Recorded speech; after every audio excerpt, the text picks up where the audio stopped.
Every employee has the right to work in a safe, pleasant, and productive work environment, free from unwelcomed sexual conduct and threats to their employment conditions due to unwanted sexual propositions. With the national dialogue surrounding #MeToo, we live in a time when women and men across the country are taking a stand saying enough is enough to workplace sexual harassment. Hi, my name is Tally, your virtual HR lady, and I will be facilitating your sexual harassment refresher course.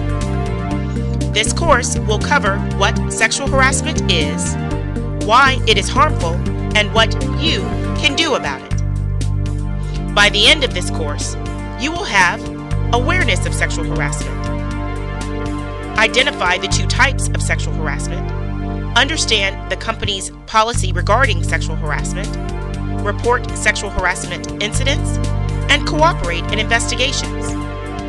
Help promote and maintain a comfortable, productive work environment. So, what is sexual harassment? According to the Equal Employment Opportunity Commission, sexual harassment is defined as conduct that is unwelcomed, harmful, and illegal. Now, let's break these down. Unwelcome is defined as unwanted, unasked, unsolicited, undesirable. Here are examples of unwelcomed sexual conduct.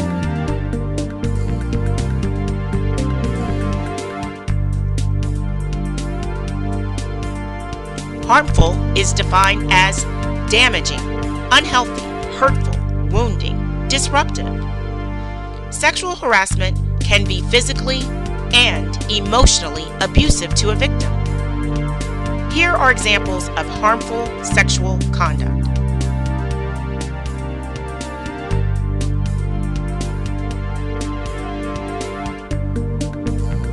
Illegal is defined as unlawful, criminal, prohibited, unwarranted, felonious. Sexual harassment is against the law. Title VII of the Civil Rights Act prohibits employers from discriminating on the basis of race, color, national origin, religion, or sex. Please be aware that sexual harassment is a form of sex discrimination. Sexual harassment has legal consequences. Here are examples of legal consequences for sexual harassment.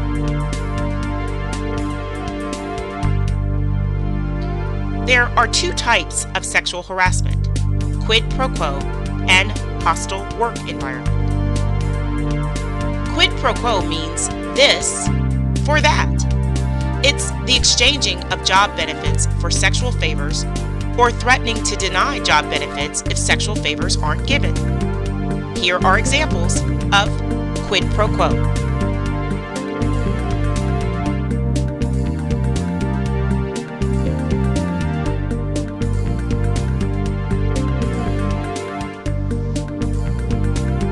Hostile work environments are created when an employee is repeatedly exposed to behavior that causes the person to feel uncomfortable, disrespected, or threatened to the point where it is difficult to focus on work. Here are examples of hostile work environment harassment.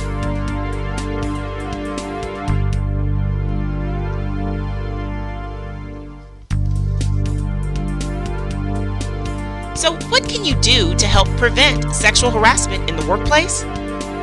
Number 1, know and comply with the workplace policy on sexual harassment. Our company strongly disapproves of any form of harassment of its employees, vendors, or customers by anyone. We have zero tolerance of workplace harassment. The company is committed to providing a work environment free of harassment. Step 2. It is very important to address sexual harassment immediately. Report any incident you reasonably believe is offensive, whether you are the direct target or not.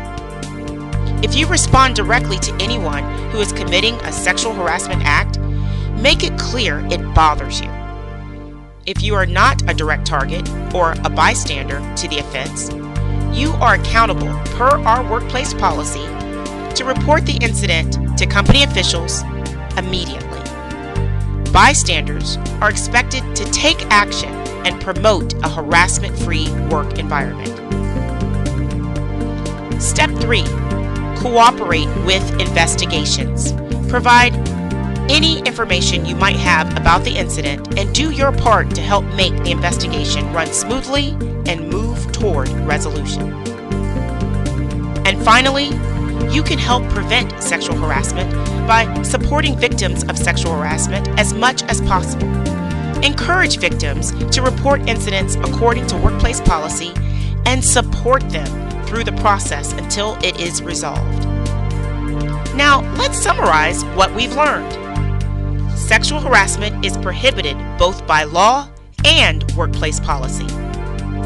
Sexual harassment harms us all because it is taking away from having a respectful, comfortable, and dignified work environment. You have the power to help prevent sexual harassment by knowing the workplace policy and doing your part to confront sexual harassment, report incidents, and support the victims. So, what does this training mean to you? You and everyone you work with has the right to work in a harassment-free workplace. Take what you've learned to heart and apply it appropriately if the situation may ever arise. We are all accountable to provide a safe, pleasant, and productive harassment-free work environment.